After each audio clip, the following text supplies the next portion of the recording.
বিশেষ করে মুসলিমরা এগুলো করে আর হিন্দুদের আলাদা। তো পাবলিক, আমার হাতে এই যে জিনিসটা দেখছো এটা কিন্তু কয়েক কোটি টাকার কাজ করবে। তো বিশ্বাস হচ্ছে না, আগে ভিডিওটা দেখতে থাকো, বলছি তোমাদের বিষয়টা খুলে। তো আসসালামু আলাইকুম পাবলিক, সব কেমন আছো? আশা করি ভালো আছো, সুস্থ আছো। এটাকে এখানকার ভাষায় কুটি বলা হয়, মূর্ত কুটি মানে মেন কুটি বলে এটাকে ডিজাইন করে তৈরি করা হয়েছে। আর এইগুলো হচ্ছে নর্মাল কুটি, আর এগুলোর কাজ হচ্ছে বিল্ডিং যখন বানাবে তখন সুতো টাঙানোর জন্য এগুলো করা হয়। আর এই যে দেখতে পাচ্ছ এটা কিন্তু প্ল্যান, এখানে একটা 3তলা বাড়ি হবে তার জন্য ব্যবস্থা করা হচ্ছে। আর প্ল্যান অনুযায়ী পাশের বাড়ির দেয়াল থেকে মেজারমেন্ট নিয়ে নেওয়া হচ্ছে। আর এত কিছু করা হচ্ছে মাত্র 5 মিনিটের জন্য। 5 মিনিট পর কিন্তু সব খুলে ফেলে দেওয়া হবে। তোমাদের বিষয়টা আমি বুঝিয়ে বলছি, ভিডিওটা দেখতে থাকো। তো প্রথম দেয়াল থেকে 1 মিটার ছেড়ে দিয়ে এইখানে প্রথম গুঞ্জিটা মেরে নেওয়া হলো, মানে কুটিটা মেরে নেওয়া হলো। মূলত কুটিটা মানে মেন কুটিটা এখনো আছে, এই লাইনে সুতোটা টাঙানোর জন্য কিন্তু এই মেজারমেন্ট করে দুদিকের ভাগ করা হচ্ছে। প্রথমে দুদিকে ভাগ করে নিয়ে কিন্তু তারপরে মানে এল মাট্টামটা করে নিতে হবে। এল মাট্টামটা করে নেওয়া হচ্ছে এই কারণেই, কারণ পশ্চিম দিকের কোণটা খুবই প্রয়োজন। আর পশ্চিম দিকের কোণটা বের করার জন্য কিন্তু এত প্রস্তুতি নেওয়া হচ্ছে,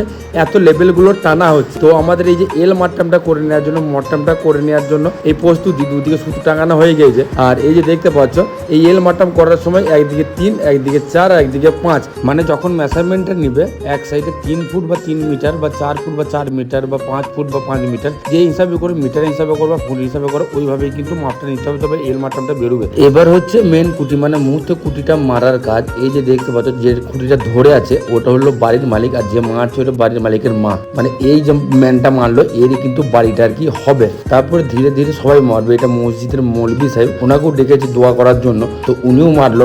বাকি ফ্যামিলির মেম্বার যতজন আছে সবাই কিন্তু মারবে। একটা জিনিস যদি তোমরা লক্ষ্য করো, সবাই কিন্তু 3 বারই করে মারতে হবে, 3 বার করে টুকটুক করে মারতে হবে, ঠিক আছে? বেশি জোরে মারছে না, কারণ সবাই যদি বেশি জোরে মেরে দেয় তাহলে কুটিটা বেশি ভেতরে ঢুকে যাবে, সবাই মারার চান্স পাবে না। আর এইটা হচ্ছে এই বাড়ির শেষ মেম্বার, ও মেরে নিচ্ছে 3 বার। আর এটা মারা হচ্ছে পশ্চিম দিকের কোণে, আর ওইটা মারার জন্য কিন্তু এত কিছু ব্যবস্থা। আর এই যে দেখতে পাচ্ছ মৌলানা সাহেব দোয়া করছে।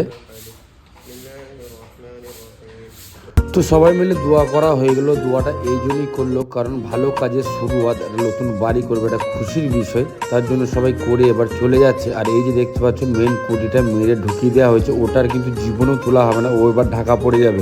তো বাকি কুটিগুলো এখানে রেখে দেওয়া হলো, যখন ফাউন্ডেশনের কাজটা শুরু হবে তখন এগুলো লাগবে। আর আজকে এই কুটি মারা হলো বা এই যে আয়োজনগুলো করা হলো, আজকে একটা ভালো দিন, তো ভালো দিন দেখে এরা কাজের শুরুয়াতটা করে দেয়। এবার জায়গা পরিষ্কার পরিচ্ছন্ন করে বাকি কাজ শুরু হবে ইনশাল্লাহ। তো এই হচ্ছে বিষয়, কেরালার এই নিয়মে মানে বাড়ির কাজ স্টার্ট করে। এর মানে হচ্ছে, এসব করার মানে হচ্ছে আজকে থেকে কাজ শুরু হলো, এরপর এবার কাজ চলতে থাকবে। তো এই হচ্ছে নিয়ম, এই হচ্ছে বিষয়, ঠিক আছে? বিশেষ করে মুসলিমরা এগুলো করে আর হিন্দুদের আলাদা, যেদিন করবো কোথায় সেদিন দেখাবো ইনশাল্লাহ। আর এই হচ্ছে বিষয়। তো ভিডিওটা ভালো লাগলে শেয়ার করুন, কিছু ইনফরমেশন দিচ্ছি, মানে দেখাচ্ছি তোমাদের, তোমরা যারা জানো না নিয়মগুলো, খেলার নিয়মগুলো কিন্তু এরকম। এর মানে হচ্ছে আজ থেকে কাজ স্টার্ট হয়ে গেলো, এবার আগে বাড়বে ইনশাল্লাহ। দোয়া করো সবাই।